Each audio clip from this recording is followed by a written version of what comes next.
first time, you are welcome. Thank you for watching. This morning, what we're going to start with is a series for divorce proof marriages. I know you're going to enjoy that one because I'm so excited to start this series on divorce proof marriages.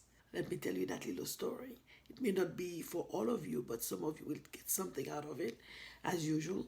My mom told me one day, she said, come on, let me tell you something. Some women would say that other women did witchcraft to steal their husband. That's how they get their husband, because they stole their husband by doing witchcraft. And my mom told me, let me tell you what witchcraft they use to take some people's husband. Your husband would go to some other women's house coming from work. They grab his back at the door. They took his shoes off. They cook their food. And they make them feel so welcome that they don't want to go home. And she said, if you know how to do that, you have a chance of keeping your husband. Let's start. Divorce proof. At first, we can start by saying there is no such thing. Marriage, or you can get married today and the next day, or 2 months later, 3 months later, 10 years, 15, even 40 years later, you hear people are getting a divorce. And that's not only in the world, now it permeated in church, where pastors, bishops, overseers, and whatever they call themselves are getting divorced lip and bound. And you wonder, how can you be a man of God? How can you be a woman of God and then find yourself divorcing? How does that happen? I'm not saying that it's not impossible. That's not what I'm saying. Because some people, maybe you are going through some stuff that really, really, really cannot be overlooked. But before you get to divorce, I believe that there are a lot of options, a lot of other things that you could do to safeguard your marriage. And that's what we're going to go little by little and build it up to a point that you can feel like, yes, there is such a thing as a divorce-proof marriage. One example we can take is when God made a covenant with his people.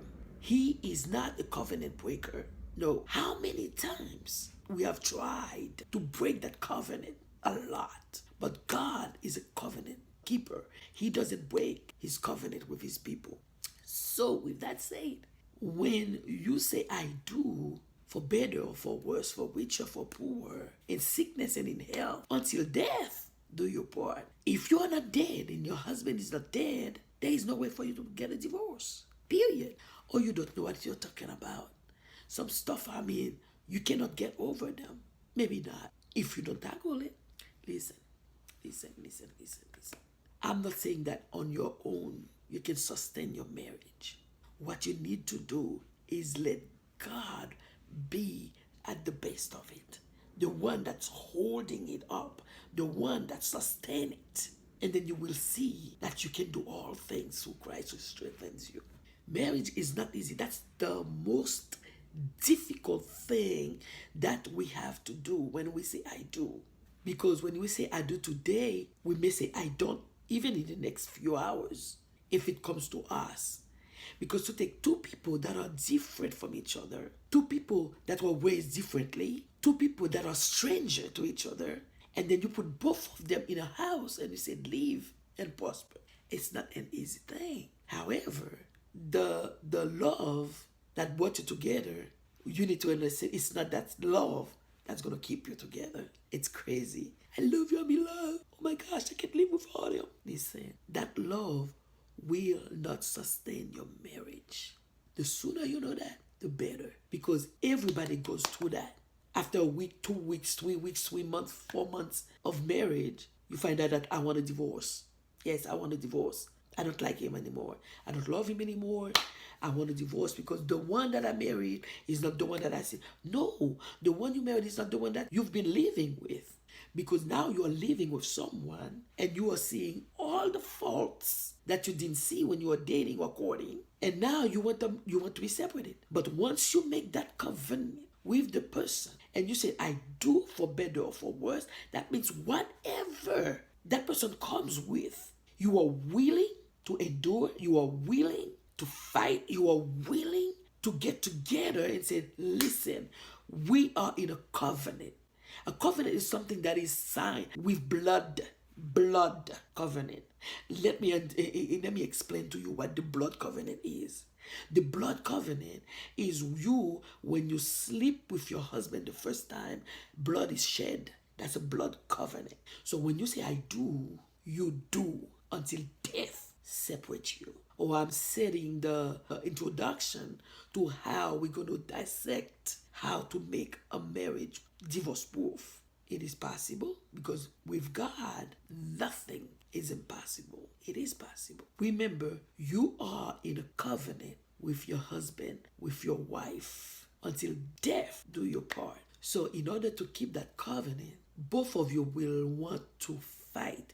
If both of you don't want to fight, one of you can still fight. You know why? Because you have the power of God in you to transform anything, to change anything. Because God says if you bind it down here, He will bind it in heaven. And if you loose it down here, He will loose it in heaven. So therefore, it makes no difference where both of you want to work at it or one of you want to work at it. I understand that if one of you breaks the covenant, which means one of you goes out of the covenant, the husband or the wife goes out and sleep with somebody else. That means the husband or the wife becomes one with somebody else. That person breaks the covenant. We're going to get into that later. But when you declare with your mouth that you're going to accept that man, that you're going to accept that woman with all the baggage that that person comes with, you have to keep your promise. You cannot break that. That's why the Bible says this is not something that you should enter nonchalantly, because it is such a difficult thing to do. So before you choose your wife, before you choose your husband, you have to ensure that person is definitely who God is giving you as a partner, and say I do. Because you cannot say I do to just anybody. You cannot enter in covenant with someone from the get-go. You know it's not of God, because that person is not equally yoked with you. So from the get-go, it's already a lost battle. So be careful before you say I do. Because once you say I do forever until you die or that person dies. See all the red lights. If that person, listen to me.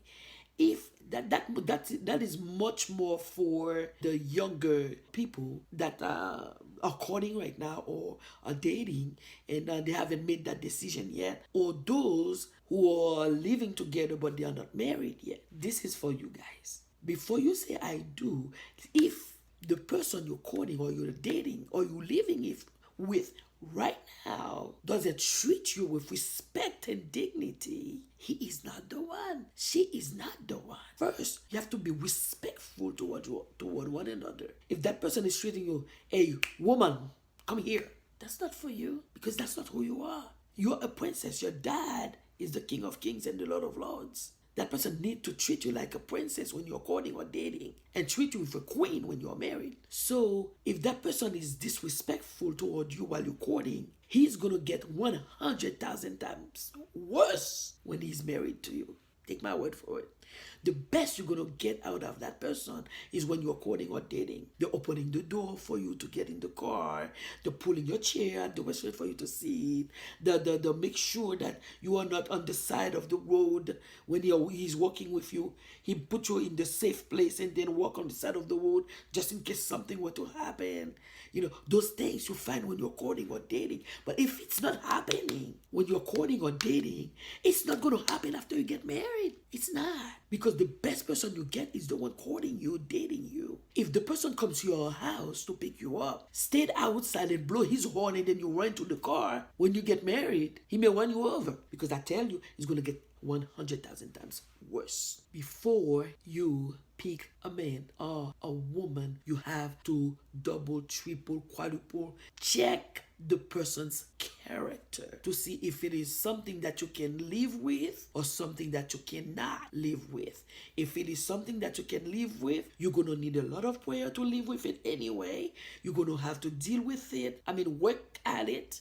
If it is something that you definitely cannot work with, be around, let it go, because you will end up in divorce. To build a divorce-proof marriage, you're going to have to let God be the sustainer of it. And make sure the person you're going to say I do to is the person that God had for you, is the person that's going to live with you until you turn 100 years old. You're going to be holding hands, laughing at each other's joke, and do all this good, beautiful stuff. It doesn't happen just standing by. No, it doesn't happen with someone that wasn't meant to be. It could, because God is still in the miracle business, but it's going to be so hard on you that you won't be able to stomach it. And after you say I do, make sure that you keep that covenant until you die or until he dies. We are not called to be covenant breaker. And it hurts when I see men and women of God acting worse than those who don't know Christ. It's crazy, because the divorce rate is as bad as in the world, in the church. 50-50. In the world it's 50, in the church it's 50.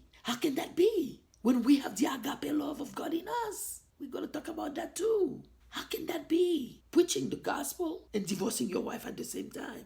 Love, I love you. Where's the love? Let God be at the center of your relationship. If God is not at the center of your relationship, it is bound to fail. Because the only glue that glues the spouses together is God. If he's not there, it will fail. It will fail because the devil will come after it. Have you ever wondered why you stay in the house with someone and then you live 10, 15, 20 years with that person, and as soon as you get married, you want a divorce? Same person you were living with. As soon as you get married, you want a divorce. Why? Because the devil hates you being in harmony of what God has planned for you. Keep that in mind. The devil is after your marriage, so you have to put God in it to ward off the devil. Okay? All right. That's for our little basis today. Next week, I'm going to start with the first principle for divorce-proof marriage, and then we're going to go on until we conclude the whole series. Okay? So, may God bless you. Have a wonderful day. Have a wonderful night. Wonderful evening. Wonderful midday. Whenever you are watching this video, enjoy it. And I will talk to you next week. Thumbs up if you like. Thumbs down if you disagree. Because we always agree to disagree. Subscribe. Okay? And leave me little comments. We're in this journey together, and I believe that God's going to have me speak to you about a lot of stuff that he put in me. So that's all I can do, relay the messages. And I pray that you take heed and you use them. All the glory belongs to God. I love you.